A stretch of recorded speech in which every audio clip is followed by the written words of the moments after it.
आ रही थी। चलिए, बड़ी अच्छी बात है। तो हुआ ये था मेरे साथ कि ये जो मैंने लगा रखा है, ये इसमें कनेक्ट ही नहीं किया था। और बाद में मैं सोच रहा था, मैंने कहा चक्कर क्या है ये है। मैं उस उनसे भरत से बात करने की कोशिश कर रहा था, पर हो नहीं पा रही थी। तो मैं इस बात पे हैरान था। मैंने कहा कि आप तक इसका मतलब आवाज जो है वो सही पहुंच रही थी, नहीं तो सामने से प्रतिक्रिया आ गई होती। अच्छी बात है। चलिए, अ, तो इस दूसरे सत्र में जो लोग, जो भी राम प्रेमी हमारे साथ जुड़े हैं, उन सभी का हार्दिक स्वागत है। हम लोग चर्चा कर रहे हैं श्रीमद् भगवत गीता के छठे अध्याय के एक ऐसे श्लोक की जिसमें भगवान योगारूढ़ की परिभाषा बता रहे हैं। ये योगारूढ़ का अर्थ, जैसे कि मैंने आपको उदाहरण के रूप में तो एक दे दिया, लेकिन यहाँ पर अब जो भगवान बता रहे हैं वो दोनों तरफ से। आपको ध्यान होगा कि अ, हमने आपको एक बार बताया था कि एक बार आप कर्ता एक तरफ लिख लीजिए, एक लाइन खींचकर एक तरफ तो आप कर्ता लिख दीजिए, और दूसरी तरफ दूसरे कॉर्नर पर आप जो है वो फल लिख दीजिए, और बीच में आप कर्म लिखिए, है ना। ये तीन चीजें जो हैं उसको आप जब रखेंगे तो आपको कर्म जो है वो समझ में आ जाएगा। कर्म के लिए कर्तापन की आवश्यकता है, एक बात। और वह जो कर्म है, आपके जीवन में कर्तापन यदि बना भी हुआ है, लेकिन अगर कर्म को करते समय आपके में फल की आकांक्षा नहीं है, तो तब भी स्थिति ये बनेगी कि आप निष्काम कर्म करेंगे, अर्थात आपके मन में कर्म करते समय किसी भी प्रकार की कामना नहीं है। और ऐसा जो निष्काम कर्म है वो आपके कर्तृत्व को भी कुछ समय के बाद में समाप्त कर देगा। तो ये एक दूसरे के पूरक हैं। आप कहीं से भी साधना शुरू करें, और सामान्य जो व्यक्ति है, अर्थात जिसकी अभी कर्म में आसक्ति है, जो कर्म के साथ में अभी जुड़ा हुआ है, जो अभी एक तरह से साधना को प्रारंभ कर रहा है, उससे यदि आप कहेंगे कि आप कर्म का परित्याग कर दें या अपने आप को कर्ता न माने, तो उसके लिए थोड़ा मुश्किल है। लेकिन ये संभव है कि जो कर्म है उस कर्म को वो निष्काम भाव से करे। निष्काम भाव से करने का मतलब है कर्म को कर्म के रूप में करे। कर्म को कर्म के रूप में करने का उसको लाभ क्या होगा? अब सवाल ये पैदा होता है कि मैं अगर कर्म को कर्म के रूप में करता हूं, तो ध्यान रखिए, आप कल मैंने आपको एक उदाहरण दिया था कि जब आप कर्म को कर्म के रूप में करते हैं तो जो कर्म है वो अपना फल तो देता ही देता है। वो अपना फल आपको देगा ही देगा।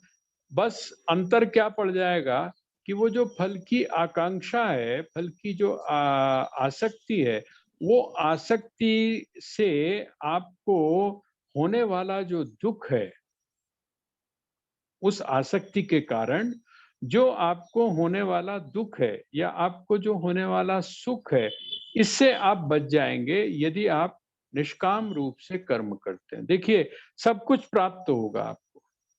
आप क्या समझते हैं कि यदि वृक्ष जो है उसको आपने रोपा, लगाया, और वो आपके सोचने या ना सोचने से कोई फर्क नहीं पड़ता कि उसमें फल लगेगा या नहीं लगेगा। फल तो उसमें लगेगा ही लगेगा। आप अगर उसको पुष्ट कर रहे हैं, आप उसकी सेवा कर रहे हैं, आप उसमें समय पर खाद डाल रहे हैं, समय आप अपने कर्म को यदि पूरी तरह से कर रहे हैं तो फल तो आपको मिलेगा। हाँ, फर्क कहाँ पड़ेगा कि वो फल मिलेगा, एक बात है, लेकिन वो फल कैसा होना चाहिए इसका निर्णय भी हम लोग कर लेते हैं। फल मिलना एक अलग चीज है, लेकिन फल कैसा मिलना चाहिए ये भी निर्णय हम कर लेते हैं। जिस समय वो निर्णय हम करते हैं तब हम सुख और दुख के बीच में झूल जाते हैं। उससे हमारा बचाव हो जाएगा। यहाँ भगवान इसी बात को कह रहे हैं कि ये जो श्लोक है, चौथा जो श्लोक है, उस चौथे श्लोक में उन्होंने कहा यदा ही नेन्द्रियार्थेषु न कर्मसु अनुषज्यते। मैं आपको उदाहरण दे रहा था उसका कि उसके सामने बहुत सारे प्रलोभन, वो जो नचिकेता है उसके सामने बहुत सारे प्रलोभन रखे यमराज ने, लेकिन वो किसी भी प्रलोभन में नहीं फंसा। क्यों नहीं फंसा? वो इसलिए नहीं फंसा क्योंकि उसको इस बात का अनुभव हो गया। हम लोग ये तो मान लेते हैं इस काम को यदि हम करते हैं तो हमें नुकसान होगा, इस काम को अगर हम करते हैं तो हमको नुकसान होगा, लेकिन लाभ की भी आकांक्षा उसी चीज में हमारी होती है। लेकिन अगर कोई ये कह दे कि ये काम, ये जितने भी काम हैं इनसे आपको लाभ होने वाला नहीं है, थोड़ा सा हम सोच कर देखें। जैसे जैसे मैं आपके सामने कई बार उदाहरण ये दे चुका हूं कि आप प्यासे हैं और प्यास में आप रेगिस्तान के अंदर गए। अब रेगिस्तान में आप गए तो आपको आपको प्यास तो लगी हुई है ना? अब आपकी दृष्टि पड़ती है सामने और आपको क्या दिखाई देता है? मरीचिका दिखाई देती है। अर्थात आपको ऐसा आभास होता है कि सामने जल है और आप वहां पर दौड़कर जाते हैं। आप वहां पर दौड़कर जाते हैं और जिस समय दौड़कर जाते हैं आप वहां पर पहुंचते हैं जहां पर आपको जल दिखाई दे रहा था, वहां पर अब जल है नहीं। अच्छा, अब नहीं है ऐसा नहीं है, वहां जल था ही नहीं। जिस समय आपको वहां पर दिखाई दे रहा था तब भी वहां पर जल नहीं था, और जिस समय आप वहां से चले आएंगे उसके क्षण के बाद में भी वहां पर जल, इसका मतलब जल वहां पर है ही नहीं। लेकिन आपने एक चीज नोट की होगी कि जैसे ही आप फिर दृष्टि घुमाते हैं तो आपको फिर क्या दिखाई देता है? फिर आपको दूसरी जगह जल दिखाई देता है। वो जो भ्रम है, वो जो एक जो भ्रम की स्थिति है, रेत को और या रेत के साथ में जो ऊष्मा है, गर्मी है, वो गर्मी के कारण वह फिर जल आपको दूसरी जगह दिखाई देता है, आप दूसरी जगह भागते हैं। क्या हमारे साथ जीवन में ऐसा नहीं होता कि हम एक जगह आकर्षित होते हैं, एक तरफ बढ़ते हैं, वहां पर जाकर हमको अनुभव होता है कि अरे ये तो मैंने बहुत बड़ी गलती की, लेकिन फिर जैसे ही हम नजर उठाकर देखते हैं तो हमको क्या लगता है? सामने फिर दूसरी जगह दिखाई देता है। ये नहीं तो यहाँ मिल जाएगा, ये नहीं तो यहाँ मिल जाएगा, ये नहीं तो यहाँ मिल जाएगा। अब आप सोच कर देखिए, एक तो ये स्थिति है। दूसरा, आपको कोई व्यक्ति मिल जाता है, वो कहता है मैं तेरे को लेके चलता हूँ, मैं तेरे को लेके, वो पहाड़ के ऊपर ले जाता है और पहाड़ के ऊपर से देखता है। अभी तक आपकी जो दृष्टि थी वो आपको क्या दिखाई दे रही थी? आपको दिखाई दे रही थी छोटी सी। आपको ऐसा लग रहा था कि वहां पर जल का स्रोत है, थोड़ा सा जल है। लेकिन जब आपने पहाड़ के ऊपर चढ़ के देखा उसी रेगिस्तान में, तो आपको क्या दिखाई दिया? ऊपर से जब आपने देखा तो आपको ऐसा लगा जैसे बहुत बड़ी लेक हो वहां। आपको क्या लगा? कहते नहीं, बिल्कुल सही बात है। ये जो सज्जन बोल रहे हैं, ये बिल्कुल सही कह रहे हैं। वो जो मुझको दिखाई दे रहा था, वो तो छोटी-सी दिखाई दे रही थी, हैं? वो तो चलो मान लिया झूठी हो सकती है, पर इतनी बड़ी जो लेक दिखाई दे रही है, इतनी बड़ी जो झील दिखाई दे रही है, ये कैसे फेक हो सकती है? ये कैसे झूठी हो सकती है? फिर आप क्या करते हैं, आप वहाँ पर जब पहुँचते हैं, तो वो जो इतनी बड़ी जो आपको झील दिखाई दे रही थी, वो झील भी क्या थी? वो भी एक तरह का भ्रम था। ये किसका गुण है? ये जो गुण है, जो चीज़ जैसी है वैसी न दिखाकर और दूसरी तरह से दिखाई दे। वो वहाँ पर रेत के रूप में नहीं, बल्कि एक अजीब-सा वहाँ पर सम्मिश्रण हुआ और आपको वहाँ पर जल दिखाई दिया। ये किसकी प्रकृति है? कहते हैं रेगिस्तान में आप जहाँ मर्ज़ी चले जाएँगे, वहां पर आपको इस तरीके का इल्यूजन, इस तरह का भ्रम आपको होता ही रहेगा। उससे आपको वहां पर जो दिखाई देने वाला जो जल है, उससे आपको तृप्ति होने वाली नहीं है। अब एक दूसरा व्यक्ति आता है, वो आपको देखता है, आप मूर्छित हो गए हैं, आप गिर पड़े हैं, अब थोड़े समय अगर नहीं रहे तो आपके प्राण भी जा सकते हैं। वो वहां से गुजरता हुआ आता है और आकर आपको कहता है कि आओ जल मैं ले चलता हूँ। उसने कहा जल तो मुझको कई बार दिखाई दिया है। उसने कहा तुमको वो जल दिखाई दिया, जल था नहीं, मैं तुमको जल के असली स्रोत पर ले चलता हूँ। उसने कहा तो ले जाने की क्या जरूरत है, हैं? तो उसने कहा कि भाई जहां तुम इस समय हो, ये पूरा जो इलाका है, ये जो पूरा रेगिस्तान है, इस रेगिस्तान में जल है नहीं। उसने क्या किया, वो जो स्थान है, वो जो स्थान है, अर्थात जो पूरा रेगिस्तान है, उसने रेगिस्तान को निषेध कर दिया। उसने कहा यहाँ पर तुम्हारी जल की तृप्ति नहीं हो सकती है। जल की अगर तृप्ति तुमको करनी है तो तुमको क्या करना पड़ेगा, किसको छोड़ना पड़ेगा? ये जो रेगिस्तान है, इस रेगिस्तान को छोड़ना पड़ेगा। ये जो रेगिस्तान में पैदा होने वाला जो भ्रम है, इस भ्रम का तुमको परित्याग करना पड़ेगा। जब तक तुम इस भ्रम में उलझे हुए हो, तब तक तुम्हारी तृप्ति नहीं होगी। और उस व्यक्ति ने निषेध करके पूरे रेगिस्तान को उसने जल के लिए नकार दिया, और वो एक ऐसे स्थान पर ले गया जहां पर सचमुच जल का स्रोत था।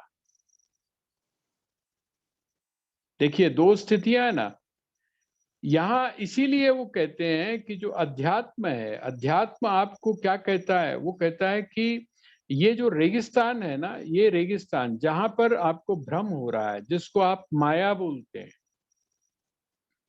जिसको आप माया बोलते हैं, जिसको कबीर ने ठगिनी कहा, ये सब क्या है? वो कहते हैं यहाँ पर आपको उस चीज की उपलब्धि होने वाली नहीं है जिसकी तलाश आप कर रहे हैं। आपको इसकी उपलब्धि कहाँ पर होगी? कहते हैं इसका परित्याग करना पड़ेगा, इसको छोड़ना पड़ेगा। ये जो भोग हैं, विषयों के जो भोग हैं, इन विषयों के भोग को आपको छोड़ना पड़ेगा। आसक्ति, देखिए, आसक्ति का अर्थ क्या है? पहले भी हम कई बार इस बारे में सोच चुके हैं। जो बेसिक नेसेसिटीज है, जैसे भोजन करना, पानी पीना, वस्त्रों को, कपड़ों को पहनना, और उसके बाद में कहीं पर अपने सिर को छुपा कर रखना, सर्दी से अपने आप को बचाना, गर्मी से अपने आप को बचाना, ये एक अलग चीज है, ये एक अलग स्थिति है। लेकिन जब हम इसमें बहुत सेलेक्टिव होते चले जाते हैं, जब हम इसमें चुनाव को अपने जोड़ देते हैं, जब हम इसमें अपनी पसंद और नापसंद को जोड़ देते हैं, तब असली जो मामला है वो एक तरफ हो जाता है। वहां पर हमारी पसंद और नापसंद, वहां पर हमारा जो सेलेक्टिव जो एक देखना है वो हो जाता है, और वो जो सेलेक्टिव देखना है वही आपके दुख का या तकलीफ का कारण है। योगारूढ़ होने का मतलब क्या है? योगारूढ़ होने का मतलब, यदि आप बिल्कुल सही तरीके से सोचें, तो वो सहज होना है,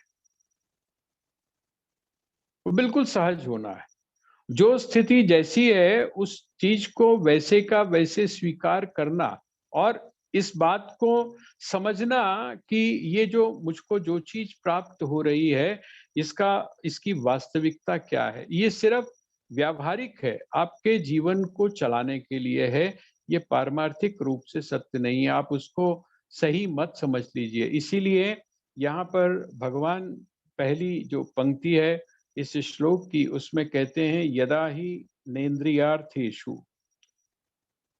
यदा ही नेन्द्रियार्थेषु न कर्मसु अनुषज्यते। अनुषज्यते का अर्थ होता है आसक्त होना। अनुषज्यते का अर्थ होता है आसक्त होना। आसक्त का अर्थ क्या है? मैंने अभी आपको बताया।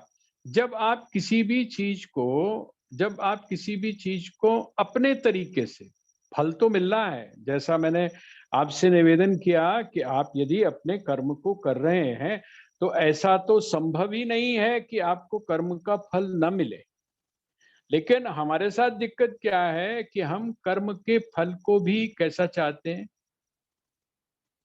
हम कर्म के फल को भी अपनी ही तरह का चाहते हैं। जैसे मैं आपको एक उदाहरण देता हूँ उसका। आपने आपने क्या जो है एक वृक्ष लगाया, ठीक है? और अच्छा वो जो वृक्ष है मान लिया आपने आम का लगाया। अब आपने आम का लगाया और उसकी आपने सेवा की। वो जो आम का आपने वृक्ष लगाया, ठीक है? अब उसका जो बीज है, वो बीज के रूप में अंकुर बना, अंकुर के रूप में वृक्ष बना और धीरे-धीरे आपने जब उसकी सेवा की, तो क्या होता है वो बढ़ता चला गया और बाद में आम हुए। अब आप आम का जब नाम ले रहे हैं तो आपके मन में कौन-सी चीज़ आ रही है? आम तो होगा, आम तो होगा क्योंकि आम का पेड़ है तो आम तो होगा। लेकिन आपको कैसा आम चाहिए? आपको चाहिए मीठा वाला आम। और अगर वो अचारी आम हुआ तो? अगर वो जो आम है, वो मीठा ना होके आपने तो क्या सोचा, ठीक है? आपने तो कुछ और सोचा, लेकिन वहाँ पर वो निकल आया अचारी आम, तो अब आपको हो गई ना दिक्कत। आपने वहीं से वो जो बेचारा 5 साल पहले या 6 साल पहले जो माली ला के लगा गया होगा, आपने बस आप तो वहीं से शुरू हो गए कि लो ये ऐसे ही ठगते हैं और ये हुआ और वो हुआ दुनिया भर का। ये देखिए कर्म का फल आपके सामने आएगा, निश्चित रूप से आएगा। लेकिन वो जो कर्म का फल आए, वो आपकी तरह से आए, ये कोई ज़रूरी नहीं है। ये तो बिल्कुल भी ज़रूरी नहीं है। तो कहते हैं ये जो आसक्ति है, आसक्ति का अर्थ क्या है? जिस समय आप अपनी तरह से किसी भी चीज़ को चाहते हैं। वो कहते हैं भोग हैं, आपके जो इंद्रियों के भोग हैं, आप इंद्रियों के भोगों से सुख की आकांक्षा करते हैं। वो कहते हैं ये जो भोग हैं, भाई इससे आप सिर्फ सुख की ही आकांक्षा करते हो तो ऐसी बात तो नहीं है। आप तो क्या चाहते हैं कि दुःख इसके साथ में कभी आए नहीं।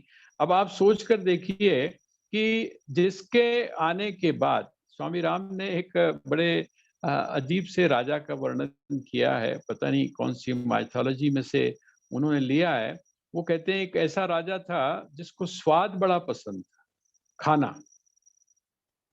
खाना उसको तरह-तरह के खाने तो उसने तरह-तरह के जो खानसामा थे, जो जिसको हम भोजन बनाने वाले हैं, बड़े मास्टर हर चीज़ के रखे हुए थे।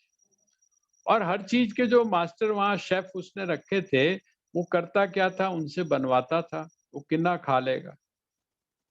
कितना खा लेगा भाई? हैं? और कितने स्वाद ले लेगा? आप ज़्यादा से ज़्यादा एक बार भोजन जब कर लेते हैं, तो फिर 2-3 घंटे की छुट्टी हो जाती है। लेकिन वो उसको तृप्ति नहीं थी। वो कहते हैं वो राजा क्या करता था, खाता था और खाने के बाद में उसको वॉमिट करता था। पेट खाली कर देता था, फिर दोबारा से खाता था। स्वाद ये है देखिए, ये है एक सीमा का अतिक्रमण हो जाना। आप स्वाद के साथ में इतने ज़्यादा फँस गए, लिप्त हो गए कि अब आपको स्वाद ही स्वाद चाहिए। आपको ध्यान होगा इसमें रामचरितमानस में एक प्रार्थना है, बड़ी अच्छी प्रार्थना है।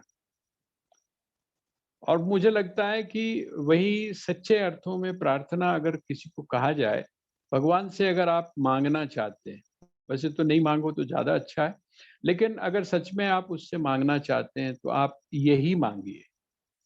जो संत हैं या महापुरुष जो हैं, वो कहते हैं कि अगर माँगना हो तो यही माँगिए। कौन-सी चीज़? कामी ही नारी प्यारी जिमि और लोभी है प्रिय जिमि दाम। कामी नारी प्यारी जिमि लोभी प्रिय जिमि दाम तिमि रघुनाथ निरंतर प्रिय लागहु मोहि राम। कि हे श्री राम आप मुझको निरंतर वैसे ही प्रिय लगे। आपकी जो आपके प्रति जो मेरी प्रियता है वो कम ना हो, बल्कि दिन दिन बढ़ती चली जाए।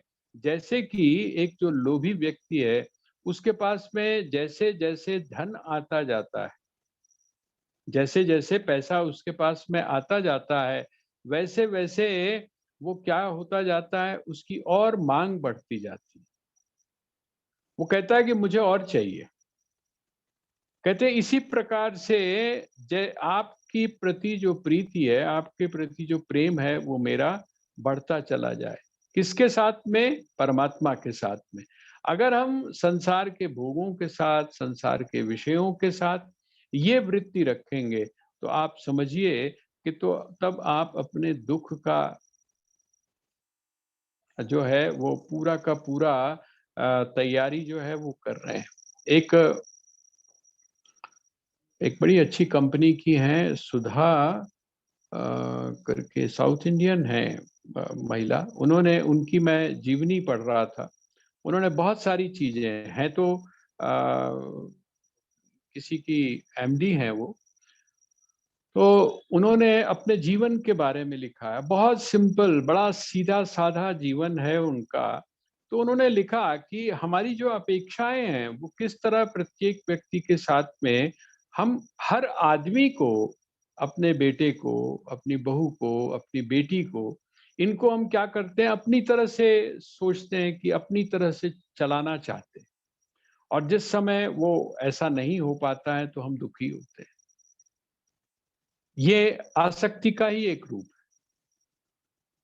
हम ये जो रूप है विषयों के साथ, वस्तुओं के साथ में, तो भगवान यहाँ पर उसी बात को कह रहे हैं, यदा ही नेन्द्रियार्थेषु, इंद्रिय अर्थेषु, इंद्रियों का जो विषय है उन उसमें, और ना ही कर्मसु, कर्मों में।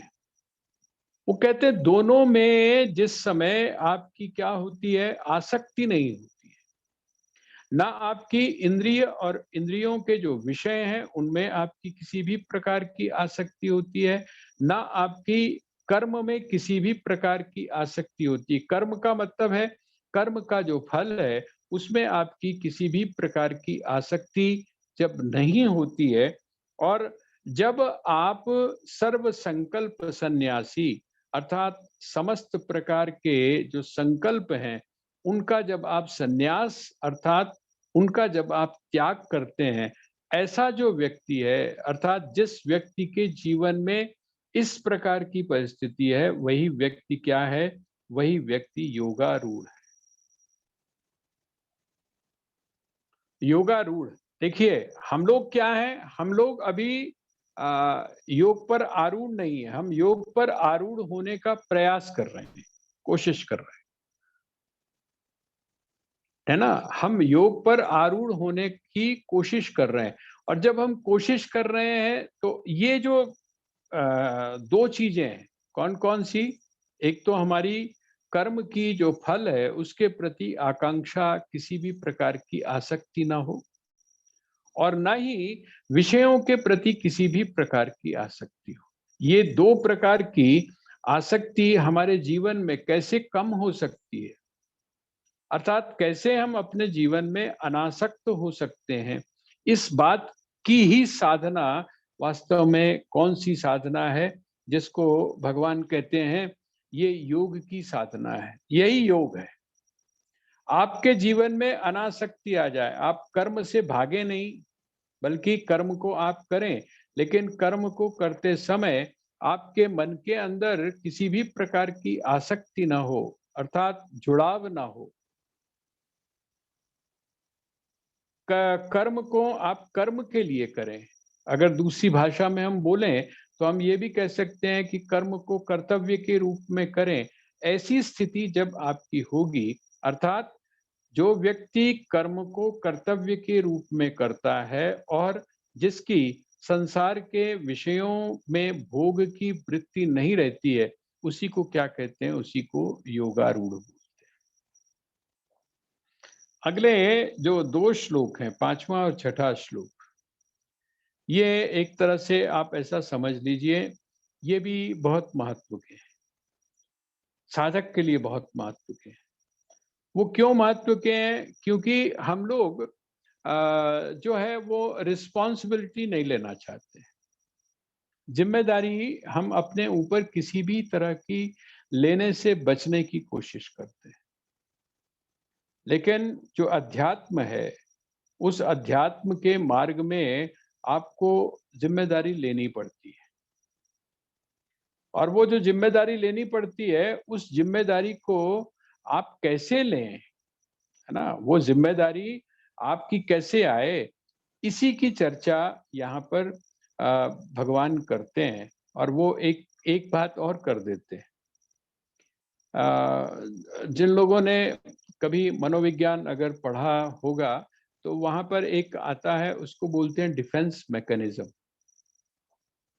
डिफेंस मैकेनिज्म डिफेंस मैकेनिज्म का मतलब ये होता है कि जैसे आपका जो शरीर है, आपके शरीर में जैसे ही कोई चीज ऐसी होती है जो शरीर को नुकसान देने वाली हो, जैसे आजकल तो हम लोग बहुत देख रहे हैं कि एंटी जो है जो आपके अंदर जो आपको डोज जो दिया जा रहा है, जो आपको इंजेक्शन या जो लगाया जा रहा है, ये क्या करता है? आपके भीतर एंटीबॉडीज जो है उसको पैदा करता है। ये तो हो गया शरीर की बात।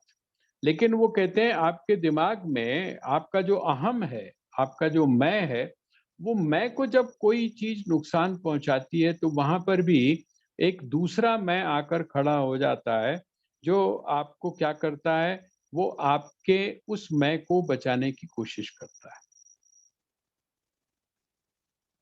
आपको बहुत सारे लोगों ने, महापुरुषों ने एक बात कहा होगा कि आप अपने साथ भी बात करिए। अच्छा, जब आप अपने साथ बात आपने की होगी, ज़रूर की होगी, ऐसा तो हो ही नहीं सकता कि आपने कभी अपने साथ में बात ना की हो, लेकिन कंटिन्यू नहीं करते। हमारा क्या होता है कि जो कम्युनिकेशन का गैप बहुत ज़्यादा हो जाता है, वो एक अलग विषय है, लेकिन इतनी बात सही है कि हम अपने साथ में भी बात करते चलते हैं।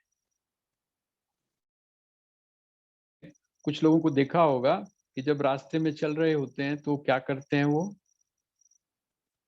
रास्ते में चलते हुए बातें करते हैं। कुछ लोग ऐसे होते हैं जो अकेले बैठे हुए होते हैं तो बात करते हैं। हमारे यहाँ आश्रम में एक सेवक है, पंत करके उनका नाम है। तो वो पंत जो है वो अगर पंत बात कर रहा है, तो वो कभी-कभी तो ये समझना मुश्किल होता है कि वो किसके बारे में कह रहा है। क्योंकि वो अपने बारे में ही कह रहा होता है, लेकिन थर्ड पर्सन के रूप में कह रहा होता है कि वो बहुत अच्छा है। कौन बहुत अच्छा है? तो पंत बहुत अच्छा है, और वो खुद ही कह रहा होता है कि पंत बहुत अच्छा है। इसका मतलब क्या है कि हमारा जो अलग-अलग हम करते हैं। ये तो एक दूसरी तरह की चीज है। स्वामी राम के जीवन को जब आप देखते हैं, तो वहां पर वो किस तरह से बात कर रहे हैं, वो कहते हैं राम ऐसा करता है। राम, मैं जो है, मैं दो जगह डिवाइड, और मैं जिस समय दो जगह डिवाइड होता है, वो उसका उपयोग करना और उसका आधार लेकर अपनी जो जिम्मेदारी है उसको निभाना, ये भगवान कह रहे हैं कि आपको कहीं बाहर जाने की जरूरत नहीं है। अगर आप लोगों ने गुरु गीता पढ़ी होगी, गुरु गीता, एक गुरु गीता भी, ऐसा नहीं है, गीताएं गीता बहुत सारी हैं, है ना? उसमें एक गुरु गीता है। उस गुरु गीता में उन्होंने कहा कि आप स्वयं ही अपने गुरु हैं और आप ही शिष्य हैं। आदमी को लगता है ये क्या बात हुई? आप स्वयं ही अपने गुरु हैं और स्वयं ही अपने शिष्य भी हैं। इसका मतलब क्या है कि वो जो गुरु है, जो उपदेष्टा है, कभी आपने उपदेश देते हुए महसूस किया है? जब खास करके जब कहीं कोई दुर्घटना हो जाती है किसी के घर में, आप कभी जिस समय उसको समझा रहे होते हैं, उसको जब आप समझा रहे होते हैं, तब आप जरा रिकॉर्डिंग कर लीजिए। तब आप अगर रिकॉर्डिंग करेंगे, तो आपको बाद में जब सुनेंगे, तो आपको ऐसा लगेगा कि अच्छा, ये गुरु आपके अंदर भी बैठा हुआ है। इसका मतलब आप सब कुछ जानते हैं, आप सब कुछ जानते हैं, लेकिन जिस समय आपके साथ होती है, जब हमारे अपने साथ होती है, तब विस्मृति हो जाती है, भूल जाते हैं। वो जो धक्का होता है या वो जो झटका होता है, हमारे उस समय हाथ पैर खुल जाते हैं। हम विस्मृति, ये जो स्मरण है, अर्थात जो गुरु और शिष्य है, बंधु और शत्रु है, ये सब कहाँ हैं? वो कहते हैं कहीं बाहर नहीं है, वो आपके भीतर ही बैठे हुए हैं। इसलिए यहाँ श्री कृष्ण ने ये जो आगे जो 2 श्लोक कहे हैं, ये प्रत्येक साधक के लिए, और ये साधक के स्तर पर ही नहीं है, अगर आप सोशली भी इसको देखेंगे, सामाजिक रूप भी पर भी देखेंगे, तो आप इसको बिल्कुल सही पाएंगे। आपको बहुत सारे लोग ऐसे मिलेंगे, जैसे अगर आप चौराहे के ऊपर आप अगर नजर मारें, चौराहों पर, तो आपको बहुत सारे लोग ऐसे मिलेंगे जिनका एक हाथ कटा हुआ है। ये आप ऐसा मत समझिएगा कि मैं संवेदनहीनता की बात कर रहा हूं, मैं सिर्फ एक सब्जेक्ट को समझने के लिए, उसका एक हाथ कटा हुआ है और वो क्या कर रहा है, वो भीख मांग रहा है, उस कटे हुए हाथ को दिखाता है और भीख मांगता है। और दूसरी तरफ है, आपको आश्चर्य होता है तब जब एक आदमी या एक व्यक्ति ऐसा है जिसके दोनों हाथ नहीं है, और दोनों हाथ नहीं है, लेकिन उसके बावजूद वो अपने पैरों से ऐसी ऐसी शिल्प आदि करता है, और उसके बाद में वो भीख नहीं मांगता, बल्कि अपने पुरुषार्थ से अपना जो भोजन है या अपना जो परिवार है उसको चलाता है। अब देखिए, स्थिति अगर देखी जाए तो जिसके दोनों हाथ नहीं है उसकी ज्यादा नाजुक है, लेकिन जो मनोवृत्ति है, मनोवृत्ति किसकी खराब है? मनोवृत्ति उसकी खराब है जिसके पास में एक हाथ है, लेकिन वो इस एक हाथ का भी प्रयोग नहीं कर रहा है। तो ये क्या हुआ? ये हमारी जो मांगने की आदत है। आपने अभी पीछे तो बहुत देखा होगा, मैंने शायद आपके सामने जिक्र भी किया हो, जब मैं दिल्ली में था और जिस समय ये सब प्रॉब्लम शुरू हुई, तो वहाँ जगह-जगह पर सरकार की तरफ से, गवर्नमेंट की तरफ से लोगों को भोजन आदि सब कुछ मिल रहा था। तो हम लोग देखते थे वहाँ से, वो पूछते थे, अच्छा वो फलाना जेड़ा सेंटर हैगा उत्थे आज मेन्यू की हैगा? है ना? वो मेन्यू के हिसाब से वहाँ, उसका मतलब क्या हुआ? आप अंदाज़ लगा लीजिए, इसका मतलब उनकी आवश्यकताओं की पूर्ति हो चुकी है। उन्होंने एक जगह से, एक व्यक्ति ने ले लिया, दूसरी जगह से, लेकिन वो जो मनोवृत्ति है ना माँगने की, वो जो मनोवृत्ति है कि जो भी कुछ करे वो सरकार करे।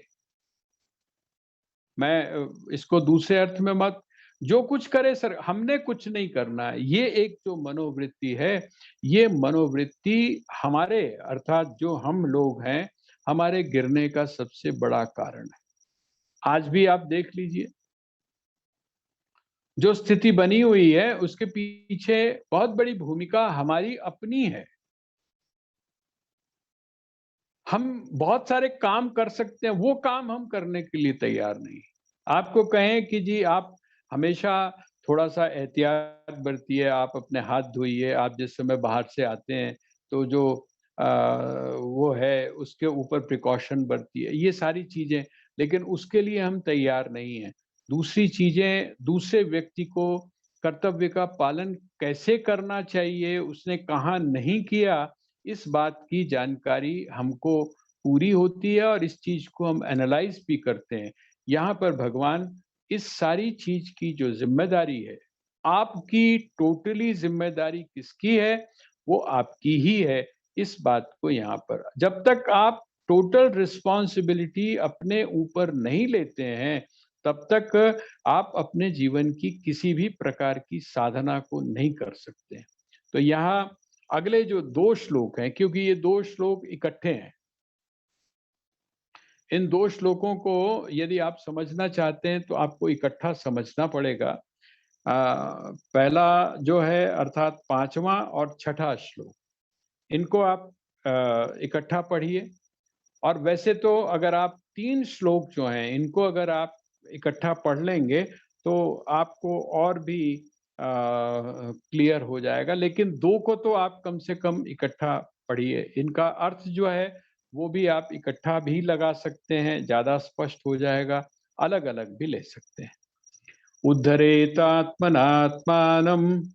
नात्मानम् अवसादयेत् आत्मैव ह्यात्मनो बन्धुः रात्मैव रिपुरात्मनः। ये जो नीचे वाली जो पंक्ति है, ये मुझे लगता है जल्दी आपको समझ में आ जाएगी। ये नीचे वाली जो पंक्ति है, ये जल्दी समझ में आ जाएगी। वो कहते हैं आत्मैव ह्यात्मनो बंधु। आप स्वयं ही अपने क्या हैं? सबसे बड़े मित्र हैं। आपका मित्र जो है, मित्र का अर्थ क्या है? मित्र का अर्थ है जो हित की बात सोचे, जो हित की बात सोचे। अच्छा, आपका हित आपसे ज्यादा बेहतर कौन सोच सकता है? दूसरा व्यक्ति नहीं सोच सकता है। तो आत्मैव ह्यात्मनो बंधु, एक बात। दूसरा, मित्र के बारे में एक चीज और कही गई है। मित्र के बारे में कही गई है कि मित्र का सबसे बड़ा लक्षण ये होता है कि वो अपने मित्र की जो बुराई है, वो अगर पहाड़ के बराबर भी हो तो उसको तिल के बराबर बताता है। उसकी जो बुराई है उसको वो उजागर नहीं करता। अपने एकांत में बैठ के बात करता है, वो बात अलग है, लेकिन लोगों के सामने ओनू पढ़दा नहीं है, है ना? पंजाबी शब्द कहते हैं ना कि क्यों पढ़दा पिया यार मनु। इसका मतलब वो आपका आपका जो है वो ये नहीं करता, जगह जगह प्रचार नहीं करता कि उसमें ये कमी है, ये कमी है। मित्र जो होता है, लेकिन आपकी जो खासियत होती है उसको वो क्या करता है, वो अगर तिल के बराबर होती है तो उसको भी वो पहाड़ के समान बताता है। अच्छा, आप क्या करते हो? आप अपने बारे में, आप अपनी आप अपनी जो कमियां होती हैं उनको आप कैसे करते हो? आप बिल्कुल छोटा सा बताते हो। कोशिश तो ये करते हो कि उसकी उसकी बातचीत ही ना हो। जहां बात होती है तो आप कन्नी काट के वहां से निकलने की कोशिश करते हो, और अपनी जो छोटी सी भी बात होती है उसकी प्रशंसा, आत्म प्रशंसा जिसको बोलते हैं, वो हम करते हुए अघाते नहीं है। मैंने ये किया, मैंने ये किया, मैंने ये किया, मैंने ये किया। तो कहते हैं आपका अपने बराबर, आप जो है वो सबसे ज्यादा, अगर आपका कोई मित्र है तो वो कौन है? आपका हित चिंतन करने वाला कौन है? तो कहते हैं आप ही, आपका आप ही हैं। तो भैया शत्रु कौन है? जब आप तो अपने मित्र हो गए तो शत्रु कौन हुए? बाकी बाहर वाले, बाहर वाले आपके शत्रु हुए। वो भगवान कहते नहीं, गलत बात। बाहर वाला भी आपका कोई शत्रु नहीं है। आपका शत्रु कौन है? तो कहते हैं आप स्वयं ही अपने शत्रु हैं। ये चीज साधक जो है, उस साधक को ये चीज स्वीकार करनी पड़ती है। और जब तक वो इस बात को स्वीकार नहीं करता कि वो ही अपना जितना हित कर सकता है वो हित कर सकता है, अपना जितना ज्यादा नुकसान करेगा तो वो खुद ही करेगा। आदि शंकराचार्य से भी यही प्रश्न पूछा था उनके शिष्यों ने। उन्होंने यही कहा था कि कौन है? तो उन्होंने कहा कि जो आपकी इंद्रियां हैं यही आपकी सबसे बड़ी शत्रु है। उन्होंने कहा कमाल करते हैं आप, ये इंद्रियां शत्रु हैं तो मित्र कौन है? कहते हैं मित्र भी यही है। ऐसा हो सकता है कि जो शत्रु हो वही मित्र हो, या जो मित्र हो वो वही शत्रु हो? तो वहां पर आदि शंकर कहते हैं कि नहीं, ये मित्र उनकी हैं जिन्होंने जिन्होंने इसके ऊपर विजय प्राप्त कर ली।